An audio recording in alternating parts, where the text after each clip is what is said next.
तो दोस्तों हम फिर से लेकर आ चुके हैं आप लोगों के लिए सुबह की सभी ताज़ा और बड़ी खबरें। एक एक कर आपको सारी खबरों की जानकारी देंगे आज देश दुनिया में क्या कुछ हो रहा है। दरअसल दोस्तों सबसे पहली जो बिग ब्रेकिंग निकल कर आ रही है, दरअसल आपको बता दो तो बीजेपी का भयंकर विरोध, छात्रों ने यूपी में बीजेपी की गाड़ी पे मारे जमकर पत्थर। जी हाँ, भाजपाइयों को उखाड़ दिया। इसके बारे में आपको विस्तार से बताएंगे। वहीं पर दोस्तों अगली बिग ब्रेकिंग में हम आपको बताएंगे दोस्तों असदुद्दीन ओवैसी का भाजपा के ऊपर बड़ा हमला। बोले बीजेपी सिर्फ नफरत की राजनीति करती है। CAA और NRC में कई मासूम लोगों की जानें गई। इसके बारे में आपको विस्तार से बताएंगे। वहीं पर दोस्तों राहुल गांधी का केंद्र सरकार के ऊपर बड़ा हमला। बोले प्रधानमंत्री नरेंद्र मोदी हिंदुत्व के बल पर चुनाव लड़ते, देश में हिंदुत्ववादी संगठन आतंक फैला रहा है। इसके बारे में आपको विस्तार से बताएंगे। वहीं पर दोस्तों हैदराबाद का नाम बदलकर कर देंगे भागनगर, RSS की। जी दोस्तों RSS की मंशा। ओवैसी बोले फिलहाल सपना ही देखते रह जाएंगे। इसके बारे में भी आपको विस्तार से बताएंगे। वहीं पर दोस्तों अगली बिग ब्रेकिंग में हम आपको बताएंगे दोस्तों। जी हाँ, दरअसल आपको बता दोस्तों अखिलेश यादव की रैली में बवाल हो गया। जी हाँ, भयंकर भीड़ दोस्तों, भाजपाइयों के पसीने छूट गए। साफ दिखाई दे रहा है आने वाले समय में बीजेपी का सुपड़ा साफ। इसके बारे में भी आपको विस्तार से बताएंगे। वहीं पर दोस्तों अगली बिग ब्रेकिंग में हम आपको बताएंगे दोस्तों। जी दरअसल आपको बता दोस्तों शेख मोहम्मद की पत्नी को 55 करोड़ रुपए दिए जाएंगे। जी डिवोर्स के तौर पर, बच्चों की सुरक्षा के लिए अब तक का सबसे महंगा तलाक। इसके बारे में आपको विस्तार से बताएंगे। वहीं पर दोस्तों अगली बिग ब्रेकिंग में हम आपको बताएंगे दोस्तों अखिलेश यादव की बिटिया और पत्नी को हुए कोरोना पॉजिटिव। जी हां, इसके बारे में भी आपको विस्तार से बताएंगे। वहीं पर दोस्तों हरीश रावत का भाजपा के ऊपर बड़ा हमला। बोले फिलहाल बहुत तैर लिए। जी हां, अब ऊपर आने का टाइम आ गया। इसके बारे में भी आपको विस्तार से बताएंगे। वहीं पर दोस्तों प्रशांत किशोर का कांग्रेस पर बड़ा हमला। बोले सेकुलरिज्म की ठेकेदार ना बने कांग्रेस बीजेपी की तरह, जैसे वो नेशनलिज्म की जो ठेकेदार बनती है। इसके बारे में आपको विस्तार से बताएंगे। वहीं पर दोस्तों शिवसेना से प्रियंका चतुर्वेदी का भाजपा के ऊपर बड़ा हमला। बोले फिलहाल बिग बॉस का स्टेज बन गया है भाजपा के लोगों के लिए। जी हाँ, इसके बारे में भी आपको विस्तार से बताएंगे। वहीं पर दोस्तों एक दिन पहले ही स्थगित किया गया शीतकालीन सत्र, जमकर बरसे कांग्रेस के लोग। इसके बारे में भी आपको विस्तार से बताएंगे। वहीं पर दोस्तों अगली बिग ब्रेकिंग में हम आपको बताएंगे दोस्तों कमलनाथ का भाजपा के ऊपर बड़ा हमला। बोले बीजेपी देश में मुस्कुराकर भ्रष्टाचार फैला रही है। इसके बारे में भी आपको विस्तार से बताएंगे। वहीं पर दोस्तों अगली बिग ब्रेकिंग में हम आपको बताएंगे दोस्तों चाचा शिवपाल बोले भतीजे को चुनाव जिताना ही हमारा मकसद। जी हां, अखिलेश ही बनेगा अब की बार उत्तर प्रदेश का नया CM। इसके बारे में भी आपको विस्तार से बताएंगे। तो सारी खबरें दोस्तों एक एक कर देंगे। फिलहाल चलिए बढ़ते हैं सबसे पहली और सबसे बड़ी खबर की ओर। दरअसल दोस्तों आपको पता है केंद्र सरकार के ऊपर राहुल गांधी का बड़ा हमला। बोले प्रधानमंत्री नरेंद्र मोदी देश में हिंदू संगठनों को हिंदुत्व फैला रहा है। हम हिंदू हैं, हिंदुत्ववादी नहीं। राहुल गांधी ने कहा कि हिंदुत्ववादी गोड़ से था और हिंदू जो है यहाँ पर महात्मा गांधी जी थे। राहुल गांधी ने कहा कि प्रधानमंत्री नरेंद्र मोदी हिंदू मुसलमान पर चुनाव लड़ रहे हैं, लेकिन देश के विकास की बात कोई नहीं करेगा। राहुल ने कहा कि आज पत्रकार और मीडिया सब लोग मोदी सरकार के कहने पर चल रहा है, जिसके बाद दोस्तों कई पत्रकार भड़के भी थे। अब राहुल गांधी ने फिर से एक बार प्रधानमंत्री पर सवाल उठाते हुए कहा कि आज देश में जिस तरीके के मॉब लिंचिंग के केस बढ़ रहे हैं और जिस तरीके से ये लगातार हो रहा है दोस्तों, इसको लेकर राहुल गांधी ने केंद्र सरकार को घेर लिया। राहुल गांधी ने कहा कि प्रधानमंत्री नरेंद्र मोदी से जब भी इन मुद्दों पर बात करो तो ये सरकार भाग खड़ी होती है। राहुल ने कहा कि क्या प्रधानमंत्री नरेंद्र मोदी भूल गए, उन्होंने सत्ता में आने से पहले 2014 में कहा था कि फिलहाल मैं देश को बिकने नहीं दूंगा, लेकिन एक एक कर सारे सामान को बेच दिया गया। राहुल गांधी ने कहा कि जब देश में बैंक ही नहीं होंगे तो जनता अपना पैसा कहां रखेगी। धीरे धीरे कर अडानी और अंबानी कुछ पूंजीपतियों का फायदा कराने में लगी है ये सरकार। राहुल ने कहा कि जब चुनाव आते हैं तो मोदी जी पैर तक धो देते हैं लोगों के, लेकिन चुनाव के बाद मोदी जी मरने वाले किसानों के लिए ट्वीट तक नहीं करते। गांव में रेप की हत्याएं हो जाती हैं, घटनाएं हो जाती हैं, तब भी मोदी जी का ट्वीट नहीं आता। आप समझिए दोस्तों, हाथरस और न जाने हाथरस जैसे कितने ऐसे केस हुए दोस्तों जिसमें बीजेपी ने एक शब्द नहीं बोला। जाहिर सी बात है दोस्तों, जब सरकार के ऊपर सवाल उठते हैं तो सरकार भागने की कोशिश करती है, और राहुल गांधी ने अब इस सरकार की कमजोर नस पकड़ ली है, और वो है दोस्तों हिंदुत्ववादी हैं ये लोग दोस्तों। हमारे हिंदू भाइयों को बदनाम करते हैं बीजेपी के लोग। फिलहाल खैर चलिए हम बढ़ते हैं दोस्तों एक और अगली बिग ब्रेकिंग की तरफ।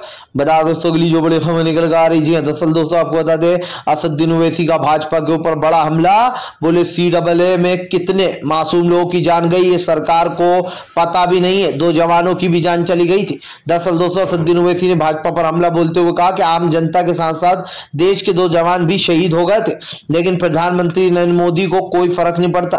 असदुद्दीन ओवैसी ने कहा कि भाजपा सिर्फ और सिर्फ हिंदू मुसलमान की राजनीति करती है और हम इस राजनीति का खंडन करते हैं। ओवैसी ने कहा कि उत्तर प्रदेश में आज मुसलमान डर डर के जी रहा है। जिस तरीके से उत्तर प्रदेश में मुसलमानों को प्रताड़ित किया जा रहा है, खास कर दोस्तों आज देखिए जगह जगह पर जगहों के नाम बदले जा रहा है, इसको विकास समझते हैं लोग। ओवैसी ने कहा कि जगहों के नाम बदलने से विकास नहीं होने वाला। प्रधानमंत्री नरेंद्र मोदी एक बात समझ ले कि फिलहाल देश में जिस तरीके की चीजें वो कर रहे हैं, इससे बड़ा झटका लगेगा दोस्तों। मजा तो तब आएगा जब बीजेपी उत्तर प्रदेश में चुनाव हारेगी, क्योंकि इन्हें लगता है दोस्तों हिंदुत्व के बल पर ये हर जगह चुनाव लड़ लेंगे। हर जगह दोस्तों ये लोग जो है विकास के नाम पर मस्जिद और मंदिर को बीच में ले आएंगे। ओवैसी ने कहा कि फिलहाल अयोध्या और बाबरी था, अब जो है मथुरा और दोस्तों जो है काशी मंदिर होगा। तो जाहिर सी बात है दोस्तों कि प्रधानमंत्री नरेंद्र मोदी हो या फिर दोस्तों CM योगी है, इन लोग के लिए दोस्तों विकास का नाम होता है जगहों का नाम बदलना और जो है मस्जिद और मंदिर पर चुनाव लड़ना। जाहिर सी बात है आज सरकार के ऊपर दोस्तों जो सवाल उठ रहे हैं, सरकार उससे बचने की कोशिश कर रही है, लेकिन क्या सरकार दोस्तों ये बताने का कष्ट करेगी कि आज देश के जो हालात बनते जा रहे हैं उसके लिए जिम्मेदार कौन है? देश में जो लगातार महंगाई बढ़ती जा रही है दोस्तों उसकी जिम्मेदार कौन है? प्रधानमंत्री नरेंद्र मोदी ने दोस्तों देश की जनता से कई वादे किए थे, लेकिन उसमें से एक भी वादा पूरा नहीं किया गया। ओवैसी ने कहा कि इस बार चुनाव लड़ेंगे और जीतेंगे भी। फिलहाल खैर चलिए हम बढ़ते हैं दोस्तों एक और अगली बिग ब्रेकिंग की तरफ। बता दोस्तों अगली जो बड़ी खबर निकल कर आ रही है, दरअसल दोस्तों आपको बता दें अखिलेश यादव भड़के। बोले फिलहाल उत्तर प्रदेश में 5 साल में 5 बार भी नहीं आए नरेंद्र मोदी, लेकिन जैसे ही चुनाव आया तो करीब आ गए। दरअसल दोस्तों अखिलेश यादव ने भाजपा पर निशाना साधते हुए कहा कि इस बार सपा की सरकार आएगी, बीजेपी अपना पूरा जोर भी लगा लेगी तब भी वो सत्ता में नहीं आ पाएगी। आपको बताता चलूं दोस्तों यहाँ पर सीधे सीधे अखिलेश यादव ने कहा कि फिलहाल भारतीय जनता पार्टी जो करने की कोशिश कर रही है वो किसी भी हाल में होने नहीं दिया जाएगा। अखिलेश यादव ने कहा कि फिलहाल बीजेपी कितना ही जोर लगा ले लेकिन वो सत्ता में नहीं आने देंगे। अखिलेश ने कहा इस बार सपा की आंधी है और सपा की आंधी में बीजेपी हो जाएगी। जी हाँ, दरअसल दोस्तों अखिलेश यादव की रैलियों में भीड़ उमड़ कर आ रही है, जिसका सीधा सीधा मतलब समझिए दोस्तों कि फिलहाल उत्तर प्रदेश में बदलती हवा जो है वो अब दस्तक दे रही है। अखिलेश यादव ने कहा कि हम 5 सालों में बीजेपी ने कुछ नहीं किया, जो हमने काम किए थे 5 सालों में उन कामों को गिना गिना कर फीते काट रही बीजेपी। अखिलेश यादव ने कहा कि फिलहाल इस बार जनता के मुद्दों पर चुनाव होगा, ना कि हिंदू मुसलमान पर चुनाव होने वाला है। और अखिलेश ने कहा कि अगर दम है तो भाजपा मुद्दों पर चुनाव लड़के बताए, एक वोट नहीं मिलेगा। अखिलेश यादव ने कहा कि फिलहाल इस बार भी पूरा एजेंडा सेट किया जा रहा है। जी हाँ, बड़ी बड़ी चीजों को दोस्तों सरकारी संस्थाओं को किस तरीके डराया धमकाया जा रहा है चुनाव से पहले, लेकिन अखिलेश ने कहा बीजेपी कितना ही कुछ कर ले इस बार सपा को नहीं रोक पाएगी। दरअसल दोस्तों आपको बता दें अखिलेश यादव ने साफ कर दिया कि उत्तर प्रदेश के चुनाव इस बार जीतना उनके लिए बहुत ही ज्यादा जरूरी है। जाहिर सी बात है दोस्तों उत्तर प्रदेश के चुनाव को लेकर कई बड़े सवाल खड़े हो रहे हैं। बीजेपी दोस्तों जो सवालों के जवाब नहीं दे पाती है उसके ऊपर कई सवाल इसलिए खड़े कर देते हैं अखिलेश यादव, क्योंकि उनको पता है दोस्तों कि योगी आदित्यनाथ ने 5 सालों में दूसरों का विकास चुराने के अलावा कुछ नहीं किया। आप देखिए योगी आदित्यनाथ नंबर 1 का 8 छपवाते हैं, लेकिन 8 की दोस्तों तस्वीरें कहां से ले जाती है? बंगाल से ले ली जाती हैं, और जो यहाँ पर दोस्तों अमेरिका से बड़ी बड़ी सड़कें उठा ली जाती है, लेकिन वो सिर्फ दिखावा है दोस्तों। आप दूसरों का विकास चुराकर अपने पोस्टर पे छाप दोगे तो इसका ये मतलब तो है नहीं दोस्तों कि फिलहाल ये सब कुछ जो यहाँ पर जनता देख नहीं रही है। फिलहाल खैर चलिए हम बढ़ते हैं दोस्तों एक और अगली बिग ब्रेकिंग की तरफ। बता दोस्तों अगली जो बड़ी खबर निकल कर आ रही, जी हाँ, दरअसल दोस्तों आपको बता दें हैदराबाद का नाम बदलकर रख देंगे भागनगर। आरएसएस ने जताई दोस्तों जी हां हैदराबाद के नाम बदलने की मंशा। दरअसल दोस्तों आरएसएस और बीजेपी हमेशा से ये चाहती है कि वह हैदराबाद का नाम बदलकर दोस्तों भागनगर कर दे। आपको बता दोस्तों हैदराबाद मुसलमान नाम है, इसलिए भाई अब आरएसएस फिर से एक बार कूद पड़ी है। इससे पहले दोस्तों आपको याद होगा जब सीएम योगी तेलंगाना के जब चुनाव आए थे तो योगी जो यहाँ पर वहां पर प्रचार करने गए थे भाजपा का, और वो ये कहकर आए थे कि फिलहाल अगर हमारी सरकार आ गई तो हम यहाँ पर हैदराबाद का नाम बदलकर भागनगर कर देंगे। अब आप समझिए दोस्तों जगहों के नाम बदलकर इन लोग को लगता है कि फिलहाल ये सब कुछ सही कर देंगे, लेकिन जाहिर सी बात है दोस्तों कि आज जो देश में नाम बदलने की ये जो प्रक्रिया चल रही है, जगह जगह हर जगह के हर राज्य के नाम बदलने की इनको ठनी रहती है। सबसे ज्यादा दोस्तों ये कहां हुआ? उत्तर प्रदेश में। आप देखिए मुस्लिम जगहों के नाम बदल कर बेसिकली इनको हिंदू मुसलमान सूझता है, लेकिन हमारे हिंदू और मुस्लिम भाइयों में कुछ ऐसा है ही नहीं, प्यार और मोहब्बत ही है दोस्तों, लेकिन ये नफरत पैदा करने की कोशिश करते हैं। फिलहाल खैर चलिए हम बढ़ते हैं दोस्तों एक और अगली बिग ब्रेकिंग की तरफ। बता दोस्तों अगली जो बड़ी खबर निकल कर आ रही है प्रियंका चतुर्वेदी का दोस्तों भाजपा के ऊपर बड़ा हमला। बोले फिलहाल भाजपा का स्टेज बिग बॉस का स्टेज बन गया। जी हाँ, जो आता है वो अनशन बोलकर चला जाता है। दरअसल दोस्तों प्रियंका चतुर्वेदी ने जो यहाँ पर बिग बॉस से कंपेयर कर दिया भाजपाइयों को। आपको बता दें भाजपा का जो स्टेज होता है इसको प्रियंका चतुर्वेदी ने कहा कि भाजपा का स्टेज अब बिग बॉस का स्टेज बन चुका है, जो लोग कुछ भी बोल देते। दरअसल दोस्तों महाराष्ट्र के बारे में आपको बता दें विवादित टिप्पणी दी है जो यहाँ पर कर्नाटक सरकार ने, जिसके बाद जो यहाँ पर जमकर भड़क गई है प्रियंका चतुर्वेदी। आपको बता दोस्तों शिवसेना की सांसद प्रियंका चतुर्वेदी ने भाजपाइयों को खदेड़ दिया। बोले मोदी जी 12 सांसदों को 3 महीने पहले के सांसदों को उसमें जो यहाँ पर वो कर देते निलंबित, लेकिन समझ में ये नहीं आता है कि ये सरकार ज्यादा समझदार है या फिर जनता। क्योंकि दोस्तों आप समझिए 3 महीने पहले जो हंगामा हुआ था उसकी सजा प्रधानमंत्री नरेंद्र मोदी ने शीतकालीन सत्र में दी। जाहिर सी बात है दोस्तों सरकार ये चाहती है कि विपक्ष उससे कोई सवाल ना पूछे। सरकार चाहती है कि शीतकालीन सत्र आए या फिर दोस्तों समर जितने भी सत्र आते हैं संसद सत्र उनको ठप कराने का ठेका ले लिया बीजेपी ने।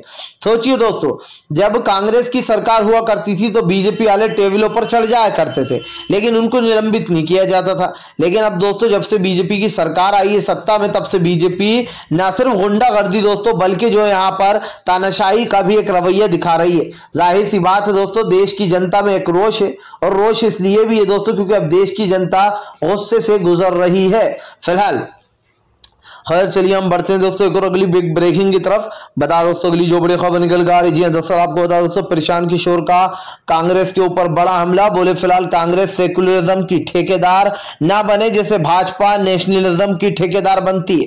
दरअसल दोस्तों आपको बता दें भाजपा हमेशा हिंदुत्व के मुद्दे पर लोगों को घेरती है और दोस्तों हिंदू मुसलमान पर ही अड़ी रहती है। अब दोस्तों यहाँ पर आपको बता दें एक पच दो काम, यानी कि दोस्तों एक तीर से प्रशांत किशोर ने 2 निशाने कर लिए। एक तरफ उन्होंने कांग्रेस को घेरा और दूसरी तरफ दोस्तों उन्होंने बीजेपी की भी धज्जियां उड़ा दी। आपको बताता चलूं दोस्तों प्रशांत किशोर ने कहा कि अगर कांग्रेस को चुनाव लड़ना है तो वो मुद्दों पर लड़े, पूरी सीटों पर चुनाव लड़े और चुनाव जीते और भाजपा को हराए, लेकिन जो कांग्रेस है वो सेकुलरिज्म की ठेकेदार ना बने जैसे बीजेपी नेशनलिज्म की ठेकेदार बनकर बैठी हुई। प्रशांत किशोर ने कहा कि आजकल की पार्टियां समझ में नहीं आ रहा है, ये लोग अपने आप को सेकुलरिज्म और नेशनल जो निज्म है दोस्तों उनका ठेकेदार समझ रही है। प्रशांत किशोर ने कहा कि हमें खुशी होगी अगर कांग्रेस चुनाव लड़े, लेकिन फिलहाल ये सब कुछ जो ठेकेदार बनना जा रहा है ये सब कुछ कांग्रेस छोड़ दे। उसको चुनाव लड़ना है बीजेपी से लड़े, विपक्ष से लड़ना है विपक्ष से लड़े, वो बड़ी पार्टी है हम छोटी पार्टियां हैं, लेकिन फिलहाल जो यहाँ पर सेकुलरिज्म की ठेकेदार बनना छोड़ दे क्योंकि बीजेपी पहले ही नेशनलिज्म की ठेकेदार बनकर बैठी हुई है। इसीलिए दोस्तों प्रशांत किशोर ने कहा कि आजकल पार्टियों को न जाने क्या होगा। जाहिर सी बात दोस्तों जब सरकार पर सवाल उठते हैं तो सरकार पे चारों तरफ से ही सवाल उठते हैं। प्रधानमंत्री नरेंद्र मोदी को लगता है दोस्तों देश की जो बिगड़ती स्थिति है उसके लिए वो जिम्मेदार नहीं है, उसके लिए कोई और ही जिम्मेदार है। भाई प्रधानमंत्री एक बात ये बता दे दोस्तों कि आज जो देश के हालात हैं क्या इसके लिए भी प्रधानमंत्री ये कहेंगे कि उनकी कोई गलती इसमें नहीं है? फिलहाल खैर चलिए हम बढ़ते हैं दोस्तों एक और अगली बिग ब्रेकिंग की तरफ। बता दोस्तों अगली जो बड़ी खबर निकल कर आ रही है दोस्तों, आपको बता बीजेपी की गाड़ी पर छात्रों ने बरसाया पत्थर, जमकर भाजपाइयों को खदेड़ा। दरअसल दोस्तों आपको बता दें बीजेपी की गाड़ी पर छात्रों ने जमकर पत्थरबाजी की उत्तर प्रदेश में। आपको बता दोस्तों उत्तर प्रदेश में छात्रों का जो गुस्सा है वो लगातार बीजेपी के ऊपर गिरता चला जा रहा है। पहले तो दोस्तों टीटीए की परीक्षा में जिस तरीके से धांधली हुई, पेपर लीक हुआ, उससे परीक्षा जितने भी छात्र थे वो काफी गुस्सा थे। और दोस्तों अब आपको बता दें बीजेपी एक बार फिर से जो है यहाँ पर काफी गुस्सा हो गई। आपको बता चलूं दोस्तों बीजेपी का जो गुस्सा है वो लगातार फूटता चला जा रहा है। जी बीजेपी के ऊपर जो छात्रों का गुस्सा है वो फूटता चला जा रहा है। जाहिर सी बात है दोस्तों जैसे ही बीजेपी की गाड़ी निकली जो है यहाँ पर प्रचार करने, वैसे ही दोस्तों उत्तर प्रदेश में छात्रों का जो गुस्सा है वो सातवें आसमान पर पहुंच गया। और दोस्तों छात्रों ने जो यहाँ पर बीजेपी के आओ देखा न ताओ बीजेपी की गाड़ी पर पत्थर मारना शुरू कर दिया। जाहिर सी बात है दोस्तों बीजेपी जिस तरीके से यह आंदोलन कर रही है या फिर चुनाव जीतने के लिए जो भी प्रचार कर रही है उसको लेकर आम जनता और बच्चों में खास करके स्टूडेंट पे दोस्तों काफी ज्यादा गुस्सा है।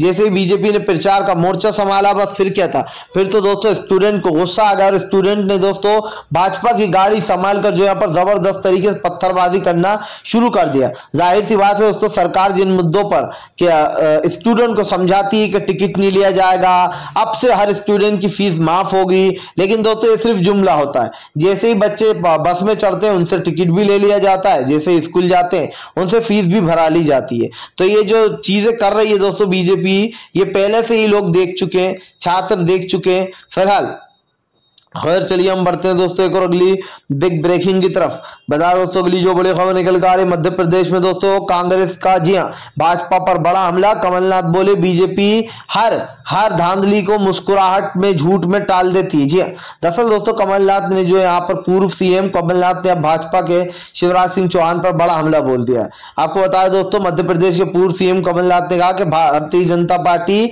हर कालाकांडी को जो है मुस्कुराकर छुपाने में लगी हुई है। आपको बताता चलूं दोस्तों यहाँ पर महंगाई लगातार बढ़ती चली जा रही है। इस मुद्दे पर कमलनाथ ने सरकार को घेर लिया। कमलनाथ का कहना था कि फिलहाल सरकार से अगर महंगाई के मुद्दे पर बात करो तो मुस्कुराकर टाल जाती है, अगर इनसे जो है यहाँ पर दोस्तों मॉब लिंचिंग के बारे में बात करो तो भी ये भाग जाती है, अगर इनसे लखीमपुर वाली घटना के बारे में बात करो तो भी भाग जाती है। मतलब सरकार को कोई जवाब नहीं देना। कमलनाथ ने कहा कि जिस तरीके संसद में भाजपा ने उन 12 सांसदों को निलंबित किया वो भी गलत था। कमलनाथ जी ने बताया कि किस तरीके से जो यहाँ पर बीजेपी लगातार देश में एक नफरती एजेंडा जो है वो सेट कर रही है और नफरती एजेंडा बनाया जा रहा है। जाहिर सी बात है दोस्तों देश में जिस तरीके का एक माहौल बनाया गया है वो बीजेपी पूरी तरीके से घिर चुकी है।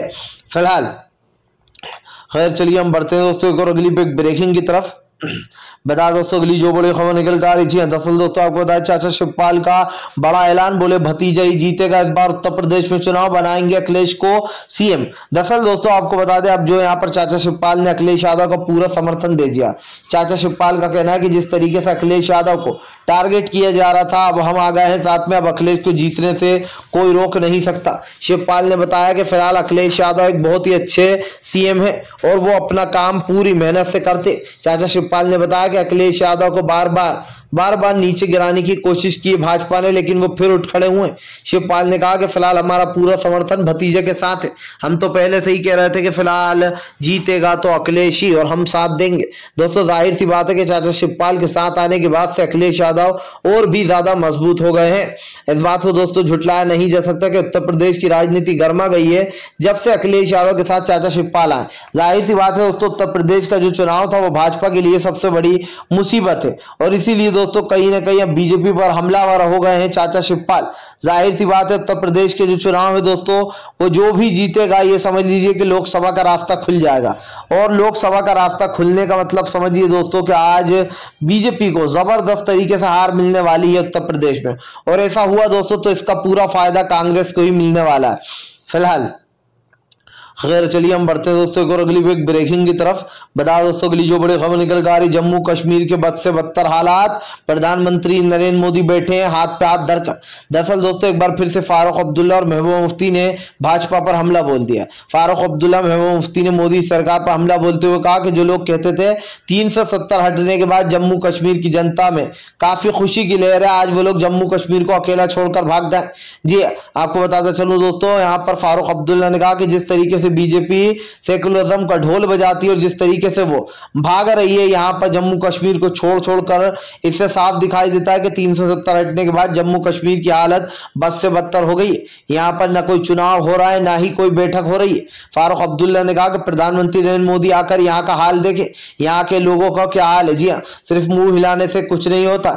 जाहिर सी बात है दोस्तों, 370 हटने के बाद जम्मू कश्मीर में हालात बद से बदतर हो गए, जिसको लेकर कहीं ना कहीं विपक्ष हमलावर है। फिलहाल यहाँ पर विपक्ष के सांसद महबूबा मुफ्ती और फारूक अब्दुल्ला भी दोस्तों हमलावर हो गए। फिलहाल अगर आप भी दोस्तों शांतिपूर्ण ढंग से पीएम की इन सभी गलत नीतियों का दिल से विरोध करते हो और आप मानते हो दोस्तों कि फिलहाल ये सरकार एक तानाशाह सरकार है, इसको तत्काल में अपना इस्तीफा दे देना चाहिए, तो फिलहाल इस वीडियो को ज्यादा से ज्यादा दोस्तों शेयर कीजिए, लाइक कीजिए और अगर आप हमारे चैनल पर पहली बार आए तो सब्सक्राइब जरूर कीजिएगा। पास में एक घंटी आएगी, उसको भी ऑल नोटिफिकेशन